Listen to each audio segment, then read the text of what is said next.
The state of Kuwait is a close and reliable friend of the European bloc, and 2 years ago, the EU unveiled its roadmap strategic partnership with the Gulf for broadening and deepening cooperation. We're pleased to have with us today the EU's first woman ambassador to Kuwait, Her Excellency Anne Koistinen, to shed light on and further crystallize our understanding of this first-of-a-kind summit in Brussels. Thank you, Ambassador, for joining us this morning. Let's get straight into it. What are the key topics that will be discussed during the first EU GCC Summit, and how do you envision these discussions strengthening the relationship between the European Union and the Gulf Cooperation Council? Thank you for inviting me to speak about the first and historic European Union GCC Summit, which is taking place today in Brussels, Belgium.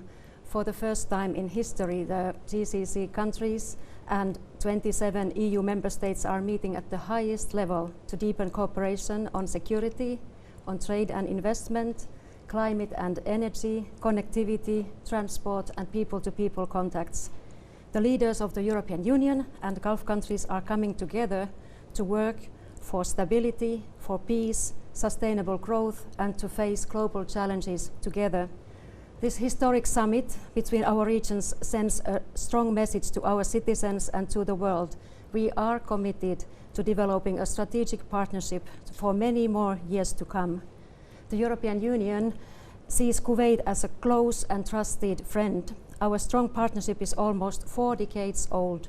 We have a solid basis to continue building our relations in a way that reflects our shared interests, ambitions, and responses to common challenges. The summit sets a commonly agreed direction that the European Union GCC relations will take in the future. Kuwait's high-level participation in the summit is of utmost importance, as Kuwait will assume an important role as the GCC presidency as of December. We look forward to the leading role of Kuwait as the GCC chair to take forward the outcomes of this first summit between our regions. Your Excellency, speaking more on what's expected to take place today during the summit, could you please discuss to us, considering the current global economic and political challenges, how do you see the summit fostering cooperation between the GCC and the EU and areas like green economy, digital transformation, and energy security? How do you envision that falling out today? In the current geopolitical context of escalation and violence, it is more important than ever that our regions come together to address regional challenges with common language. The security of our regions is deeply interconnected. Therefore, our leaders are discussing today in Brussels key regional security files such as de-escalation in the Middle East, including in Gaza and Lebanon, regional nuclear file, Russia's aggression against Ukraine, and violence in the Horn of Africa. We remain committed to engaging with regional actors to call for diplomacy, to call for dialogue and restraint to prevent further military escalation, and we call for respect of international humanitarian law and human rights. The European Union appreciates Kuwait's sincere voice of moderation and support to multilateralism and the UN Charter.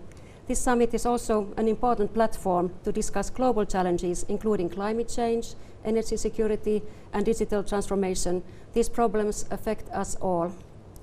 Kuwait, as well as other GCC countries, is a key player in energy markets.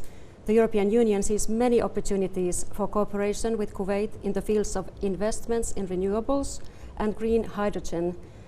Together, we can play a key role in global decarbonization efforts. The European Union stands ready to work with Kuwait hand in hand in the implementation of 2035 vision and fostering economic diversification, digital transformation, and a just transition towards a greener economy. There is an immense potential in EU-Kuwait cooperation. There is so much more that we can do together. And lastly, Your Excellency, what practical steps do you expect the EU and GCC to take in enhancing economic and trade partnerships following the summit? And how can that benefit the region from these initiatives? The European Union is looking forward to strengthening the economic and trade partnerships with all GCC countries, including Kuwait. We see the potential for much more cooperation in this area at regional and bilateral levels. The European Union would like to work together with Kuwait on the European Union's Global Gateway initiative For instance, the EU and GCC countries could partner on strategic, mutually beneficial projects, such as the envisaged India, Middle East, Europe Economic Corridor and the Trans-Caspian Transport Corridor. These initiatives would benefit from Kuwait's strategic location.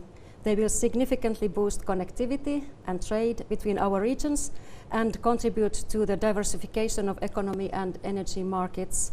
There are also plenty of opportunities for cooperation in other regions, such as in the Horn of Africa, Yemen, and Afghanistan. Ambassador Koistinen, thank you so much for joining us today and for sharing your insights with us. Thank you for having me.